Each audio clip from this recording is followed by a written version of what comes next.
Hello, welcome to Marketplace with Charles, brought to you by Art of Skincare. Art of Skincare, the company that brings out the beauty in you. On Marketplace, we aim to empower, encourage, and equip you with the right tools needed to move closer to you achieving your entrepreneurial dreams. Each week, we'll bring you insights from experts in different fields of business, from men and women of faith, but also from ordinary people from all walks of life. Today, we explore the subject of turning your misfortunes into fortunes. We speak to a business consultant, a tax practitioner, and a motivational speaker, a man of much learning and experience in the areas of business consulting, financial management, banking, and business financing. He has spent many years in the banking environment, out of which he gathered an invaluable wealth of knowledge on matters pertaining to your business financial soundness, as well as other areas of business development. His name, you might have heard it before on this show, Mr. Kenneth Mhlongo. How many people do you know of whom at some point in their lives have run into some tragic situation, and instead of looking around them to see what avenues are available for them to take advantage of the situation, they just decided to roll over and die, so to speak? It is one thing to be born with a condition that is adverse to your progress in life or in business, but it's another thing to start off well, and then somewhere down the line, things change badly. What do you do when the tragedy of any form strikes? My guest today is one who can boldly say he has been there, done that, and above all, is still standing. Ngobeni. Yes. Welcome to Marketplace with Charles. Okay, thank you, Charles, for having me here again in your show, and good day to all of our viewers out there. Last time we met here, you came here with one leg. Yes, of course. I remember very well. Yeah. You know, one leg was on the floor, yeah, and the other one was just flipping over the head. That's correct, Charles. And today you look different. No, thank you very much. Yeah. What happened? Charles, I actually went through an amputation, and the reason for my amputation was the fact that I had a condition which is called gangrene. Mm-hmm. So the only option that the doctors had to avoid the spreading of the gangrene was actually to amputate my right leg below my knee. Mm-hmm. That's the reason why I went through an amputation.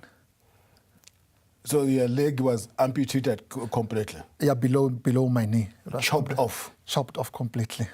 So in other words, you had already started dying? No, not really dying. Okay, you know, what's your leg? No, my leg is gone. Buried it? No, my leg is gone, Charles. It's buried? It's buried, you know. So there's a grave for your leg?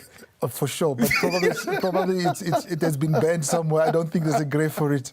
And I must say, Charles, just to say something interesting to our viewers out there, just the day when they actually did my amputation, yes, they used what they call a spine. So I was like awake. Yeah. But they actually isolated pain from this part downwards. You know? You could see everything. Yeah, so I could.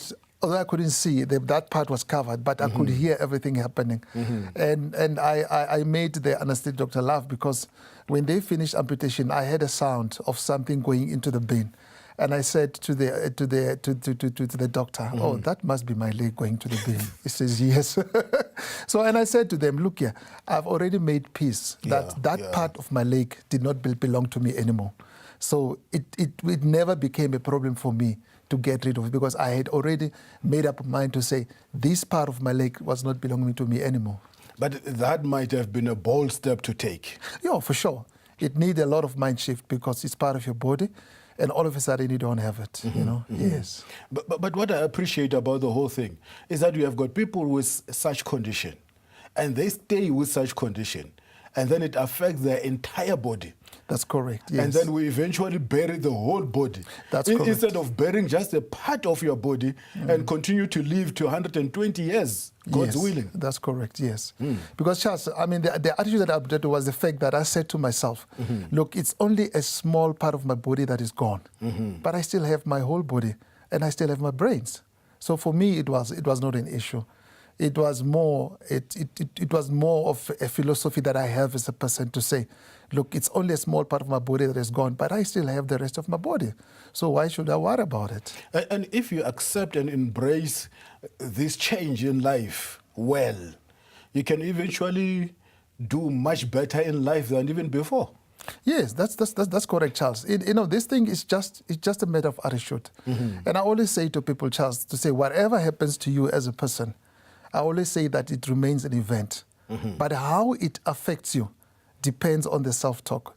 The things that you say to yourself about your condition is either are the things that are going to make you stress or the things that are going to make you to move on with your life and continue to live your life optimally, even better than you used to live it before. You know. Do you mind to tell us what you have been doing business-wise before you ran into that condition? Charles, I must say, before I went through my amputation, I was in a comfort zone, you know, which is basically a false psychological state where you start to feel comfortable, where you start to feel at ease, where you start to feel safe and secure. But it looks like that at that point in time. But it's a false state, as I say, because sometimes being in a comfort zone has got its disadvantages. Because once you are in a comfort zone, you do not aspire to change or to improve your life, your career, or your business because of the fact that you are in a comfort zone. And I must just say something that will encourage the listeners, because I went through that whole process, to say that, you know, what you need to do sometimes is to get out of that comfort zone. And getting out of the comfort zone, it's very tough, I must be honest with you. And in the beginning. But in the middle, it is very much chaotic. You don't know whether you're going or you're coming. But in the end, Charles, the good thing is that it's exciting and it's awesome because it brings out a whole new world that we were not aware before. You know, so that's the beauty of that. But what I was doing, Charles, in my business, it was business as usual. Running my own business consulting firm, Customer Care Consultants, offering business services, helping guys to set up businesses, manage the businesses, optimize the businesses, make the business profitable, offering accounting and tax services, doing BE certificates from the smallest to your biggest companies. And at the same time, I was also doing some motivational speaking. But let me tell you, I was doing motivational speaking more at the level of a hobby. You know, and maybe theoretically. And then obviously I was also busy with my academic studies, my legal studies, doing my LLB. That's what I was doing basically when I was actually in a comfort zone. Would you say then that you were on top of your game and enjoying everything? Charles, before I got the bad news or before my amputation, I thought I was on top of my game, because I was in a comfort zone, but I wasn't, you know. The minute when I got the bad news that, you know what, I'm going to be amputated, and it actually took place, that's when I realized that, you know what, I wasn't on top of my game. So I had to do something about my life, you know, to say, how do I make my life better? I started to look at how do I improve my life, how do I improve my career, how do I improve my businesses as well, because of the fact that I had new challenges that I had to deal with being an amputee, you know. So that's what actually. You know, I realize that in every person, there are 4 people inside every person. Number 1, there is a real you. The real you is what you know about yourself. You know about yourself. And I also know about you. Yes. That is the real you. Yes, that's correct. But there's a blind spot to you. A blind spot to you is what I know about you. And you are not aware about it. That's correct, yes. That's a blind spot. That's correct, yes. To you. Yes. That's another person within you. That's correct, yes. And there is a hidden you. The hidden you is what I don't know about you, and you also don't know about yourself. Yes. That's the hidden you. That's correct, Charles. But most important person inside every person Yes. is a possible you. Correct. And the possible you is what you found out after the tragedy. That's correct, Charles. Yeah, You Charles. found the possible you. That's correct. You're 100%, Charles. I must say as well, like I said, I wasn't on top of my game, but at the same time, because, you know, the only way that you can actually step out of your comfort zone is that you need to make a conscious decision. Yes. And over and above that, for you to be able to change or improve your life, your career, or your business, you need to step out of the comfort zone, you know? And before you see a need, or before there's something that triggers you to step out of the comfort zone, you'll never be able to change your life. Charles, I always like the example of a caterpillar and a butterfly. Yes. You know, those who know biology, you were a biology teacher as well, you know it very well. That beautiful animal, a butterfly, comes from a caterpillar. And you know how ugly a caterpillar is. And someone once said that, you know, when the caterpillar thought that its life was coming to an end, it turned into a butterfly. Into a beautiful butterfly. And a butterfly, what a beautiful animal, you know, that starts to soar the skies, you know. And then it same applies to me, Charles. The minute when I had to go through the amputation, you know, I thought my world was coming to an end. But because of the attitude that I adopted, I realized a myriad of opportunities that were lying ahead of me. And I had an opportunity and I had the privilege of being able to see and identify those opportunities. And let me tell you what I did. I grabbed the opportunities, I embraced them, and I ran with the opportunities. Yes. Failure is not failure unless you fail to learn from it. After the break.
Welcome back to Marketplace. Kenneth, before the break you were still explaining, and I'm enjoying this talk. Okay. And the thing that I love about this is that you embraced the change. Yes. And that's why now we can laugh about it. Of course. You know, it's something of the past. We can laugh about it, make jokes about it, and life carries on. Yes. But what I appreciate is that you took the opportunity and make best of it. Yes. Tell me, what sort of emotions did you have to deal with it from the onset of the condition? Charles, I must say it was a mixed bag of emotions. Let me tell you, the day when the doctor told me that there is no option except an amputation, you know, some negative emotion set in immediately. And one of the first emotions that came to me was the shock, because you can imagine, I never thought that could be the solution to my problem. I never thought about it, even in my wildest dream, that I should be amputated. So it came as a shock. And thereafter, fear set in. Fear of the unknown, because, and the first fear that I had, which was also the unknown part, is that the actual procedure itself of amputation. You know, Charles, as a layman, the first thing that comes to your mind when they talk about the amputation, you think of some kind of an electric saw, there they're going to use to saw your leg away. So that was something that was really, that created fear in me. But over and above, Charles, it was the fear of the unknown in terms of what's going to happen to my future. Will I be able to do the things that I used to do before? Will I be able to run my business like I used to do before? Will I be able to live the same quality life that I used to live? Will I be able to, all those things actually created a lot of fear in me. But I must say, at the same time, Charles, I made a conscious effort to say I need to start ushering in some positive emotions. And I did that in a number of ways. The first thing that I did was actually to accept my condition unconditionally.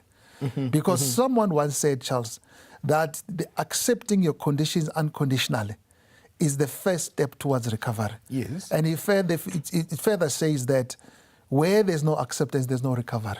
That was the first thing that I did. And secondly, I also consciously made a decision not to blame myself or to blame others, not to blame God. I also made an effort of not pitying myself. I avoided self-pity. Because self-pity, as I always say to people, is a very selfish behavior. It's very destructive.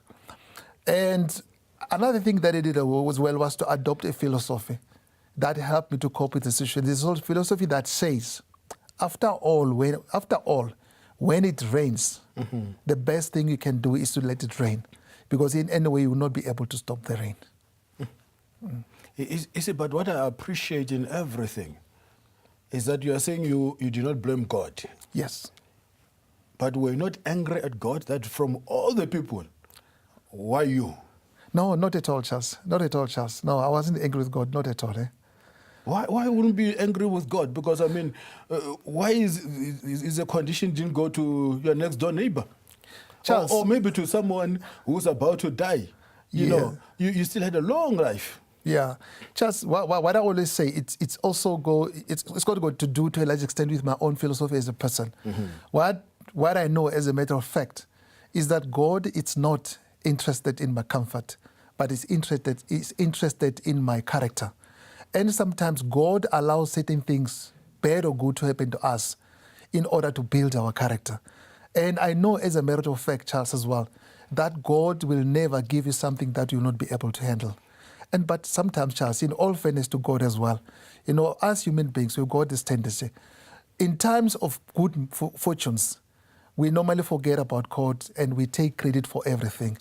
But the bad side of it is that in times of misfortunes, we run to God and we need God. And the worst thing that we do as well is that we even go to an extent of blaming God. I don't think that is fair, And I think those are the reasons that actually make me not to blame God for whatever I happen to go through as a person. Then I don't have a reason to blame God. Yes. There is no situation which is useless. In every situation that you find yourself in, you can make the best use of it and take advantage of that situation. There is nothing, absolutely nothing in life which is useless. We continue with my lovely guest, Mjomana. God bless you. This is Apostle Abraham. I want you to seriously consider studying the Word of God. I have seen what it does in people's lives, and I want to make that invitation to you. We believe that we are the only free lecture student Bible school in the world. Fully correspondence and enabling you to receive your PhD from the United States of America at Lighthouse Seminary. When God calls you, He's going to call you through His Word. Make a decision today to study the Word of God. Contact us today because God is calling you to train you, equip you, activate, and release you into His kingdom. God bless you.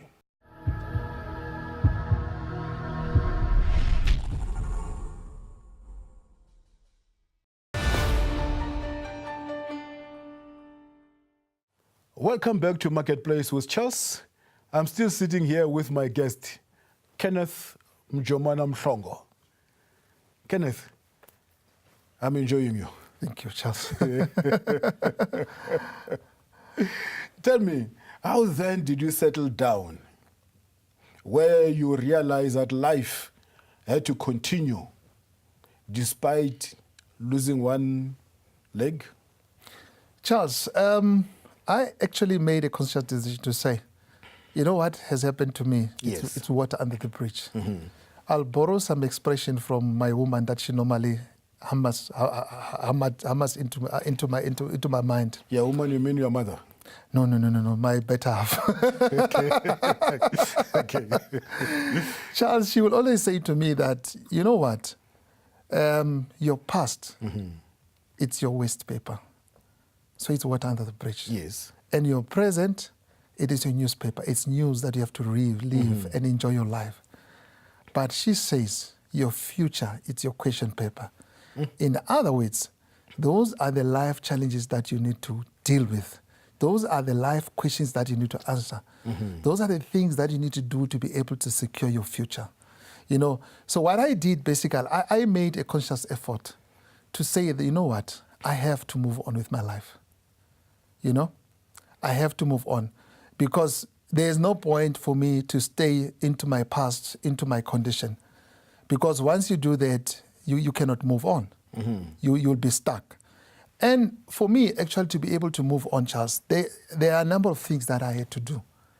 And there's some of the things I've already mentioned them. Like, for instance, I had to make sure that I accept my condition. Yes. I had to make sure that I don't blame myself, others, or even God. Not even the meat that you're eating. Not even the meat that I'm eating, Okay. you know. And I love this one, Charles. I always saying, even if it was my condition was caused by other people, still I would not blame them because I still have a beauty of how I need to react to the situation. And I had no reason as well to blame myself. Because at the end of the day, I asked my question, have I invented gangrene? No, I didn't invent it. So, and then that was the first part, you know.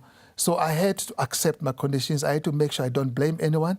I had to make sure that I don't pity myself. I'll tell you, Charles, why I'm saying that self-pity is a selfish behavior. Because once you start to pity yourself, you forget about everyone around you. You forget about how your conditions is affecting your family, your friends, your brothers, your sisters, your colleagues, and your community because you're focusing on yourself. And imagine, Charles, I've seen it when I went through when I came out from the hospital.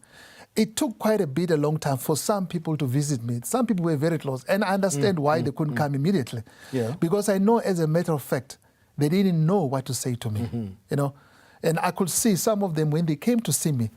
In the beginning, they're so stressed. They didn't know what to say to me. But you know what I used to do, Charles? Yeah. It was to make them feel at ease. You know, joke about my condition, laugh it off. And also, me being a talkative person, I'll even motivate the people. And I tell you, that in itself, when these people left me, because I didn't pity myself, they left me motivated, they left me happy. So it was easy for them to come back to visit me again. But the minute you pity yourself, you are so depressed, you're crying and all those kind of things. And people come once, I'm telling you, they're not going to come again, you know? So and another thing that I did as well, for me to be able to move on, was to make sure that I take my misfortune as a challenge. To say, this is a challenge that I need to deal with. Basically, those are the things that I actually did. You see, if I push you into water, it is my fault Yes. that you are wet. Yes. But if I come back 3 days later, you are still lying inside the swimming pool. It's not your fault. It's no longer my fault. It's my fault, definitely. It's your fault. Yes. You should rise up, stand up, dust yourself, and life goes on. Yes. But would you mind to tell the viewers how this life-changing experience also affected your independence, your mobility, or something like that? Yes, Charles. In the beginning, my physical condition actually limited my independence and mobility, you know. And I'll just tell you a story. The first time when I came out of the hospital, I was on a wheelchair, and my brother had to push me. And my woman also had to push me. I know, I think now you know what I'm talking about when I say my woman. It's not my mother. Okay. Yeah. But when we arrived at home, you know that framework that's got four legs. I actually happened to fall on a framework that's got 4 legs, which is unthinkable. And the reason why I fell, it was the mind issue. Yes. I was scared and I was not confident, But to take it forward, then I started I went for my crutches, and the physiotherapist showed me how to walk on crutches. I did that. He showed me how to go up the stairs. They had 3 steps to go up and down. And I tell you, Charles, I was so scared. I couldn't do that. But because of the fact that I understand the power of one's mind, and I said to the physiotherapist, you know what, let me go home, because I know exactly what to do now. Let me go home and work on the mind. I'll be able to do that. I'll come and do it for you. And I went home and I worked on my mind and I said, I'm going to do this. I'm going to walk up, I'm going to walk down the steps. And when I arrived at home, I got 4 steps in front of my house. I walked up and down on those steps, and I went back and I showed him. So it is, although physically it was supposed to limit my own independence and mobility, but I managed to transcend that psychologically until such time that I was able to do it. I'll tell you a story. Mhlongo, just when I came back from hospital, I switched on to one of the television channels, and I happened to see a group of Nigerian disabled soccer players. Yes. Believe you me or not, 3 or 4 of those players were playing soccer with only 1 leg, with no prosthesis. They were running, they were tackling, and they were kicking the ball. And I said, if these guys can do that, I can do that as well. If they can do it, I can do it. so you can did it. Yeah, I can do it. Tell me, after everything that you have just explained to us, what would you say is a major stumbling block? What would you say is an enemy to one's person's progress? Charles, most of the time, we've got a tendency of looking for the enemy out there, and we're 100 times wrong. Because the enemy, it's yourself. We are our worst enemies, because all the negative thoughts that you keep in you are the very thought that hold you back from achieving what you're supposed to achieve as a person. So you need to work on your own negative thoughts. Once you can do that, then you're going to win the battle. So your worst enemy is yourself, not people out there. So you need to deal with yourself to be able to, so that you can be successful, or so that you'll be able to transcend any misfortune or any bad thing that happens in your life. And I say, Charles, and I say to people, when a bad thing happens to you, you basically have 3 choices. It's either you allow the bad things to define you, or you allow the bad things to destroy you, or you allow the best things to make you a better person, to build you as a person, to make you a stronger person. And you can only do that if you take those bad things and you look at them as challenges instead of misfortunes in the true sense of the word. Well, viewers out there, that's all the time that we had for today. But remember, if you're born in failure, failure is not born in you. If you're born in poverty-stricken home, poverty is not born in you. You can always be a success. That's me, Charles Ngobeni, signing off on Marketplace with Charles. You can get hold of me on Instagram, Charles_Ngobeni, on Facebook, Charles Ngobeni, on my website, charlesngobeni.com. See you next time, same place, and God bless you.